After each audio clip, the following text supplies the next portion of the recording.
Hi, I'm Clarke and welcome to another episode of Cup TV from www.craftsuprint.com. Well, it's getting very near Christmas now, isn't it? And we're getting in a very Christmassy mood here at Cupland. Lots of Christmas cards here, plus lots behind here that we've been making, including cracker boxes as well that we made in the previous episode. But this time I'm going to do a shaped card. Got them in lots of different shapes. This is the one we're going to make today. This one has got Ben, my cute little Felties character, the polar bear, on his post box. And this one is cup number 276614_359. And the first thing we need to do is to score it.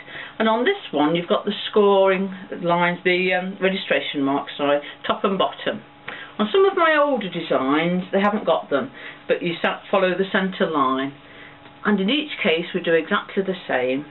We line it up top and bottom with the ruler and take a scoring tool and run it along the edge of the ruler 2 or 3 times, pressing down quite firmly so that you can fold it a lot easier later. And the next thing we're going to do is we're going to cut it out. These are so quick and easy to do.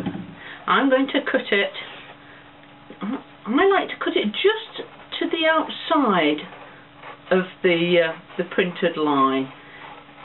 Some people like to cut it right up to it. The choice is yours, but I like to leave just a little bit of white showing. So, cut along the bottom.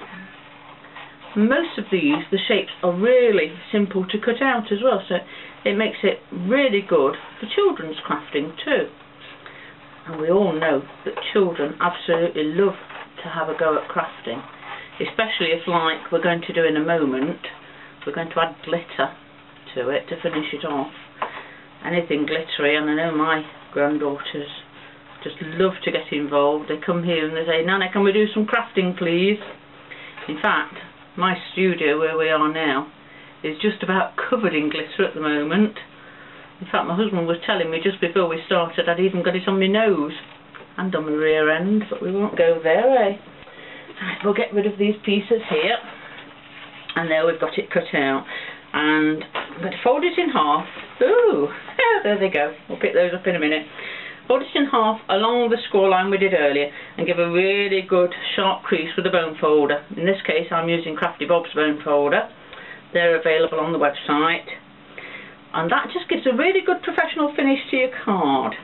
Now then, that could actually be sent as it is now, if I can stand it up. There we go. Like I said before, we're going to finish it off with some glitter.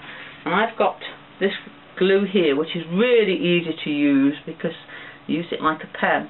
And I'm going to stick some on the holly and some on the top of the snow, I think. Do we want to? Oh yes, the top of the snow here, I think. It's really odd doing this upside down. There. And I like to use a clear glitter because then you can use it over whatever colour you've printed. And in this case I've printed onto a thin card. You need something with just a little bit of weight behind it because obviously it's going to be your finished card. Give it a good flick. And there we have it glittered. And then I thought we'd add some pom-poms to the end of Ben's hat, just there and there. And I'm going to use silicone glue for that. This one goes on white, but it does dry clear. So, put 2 little bobs there. And these little pom-poms, they're sold for children's craft, but they're lovely little glittery ones. And I just love to use them on my Christmas cards. And one final finishing touch, I think, up on the holly. Put a little bit more silicone glue up there. And I've got a little red crystal, which I thought would add just a little finishing touch up there. And there. Now how quick and easy was that? That's your card finished. There's only one thing left to do, and that is to sign the handmade by plate on the back. And there we go, that's that card finished. And some of the others that I've already made. Here we've got a mobile phone. Christmas kisses along with the mistletoe, and again it's glittered and it's got a little sparkly pom-pom on it. And oh, how about Christmas champagne? And again we've got glitter, and we've got a crystal on the holly, and a Christmas stocking, and I've used crystals there and a pretty little red bow on that one. I'm moving further along. This one here is a snow globe with the ever popular meerkats. They've got pom-poms on their hats and a bow, and of course the glitter. This one I call Too Many Mince Pies because Santa's obviously been eating them, and I've added glitter and a couple of real buttons on top of the buttons that were printed on there. And the last one is my Felties penguins, and again I've got them glittered and they've got a pom-pom on the hat as well. Well, I hope you've enjoyed this episode of Cup TV, and I hope you have a very Merry Christmas. In fact, it's snowing outside at the moment. I can't believe it. The sun's shining and it's snowing too. Anyway, Merry Christmas to all from Cupland, and I hope to see you soon in the next episode of Cup TV. Bye!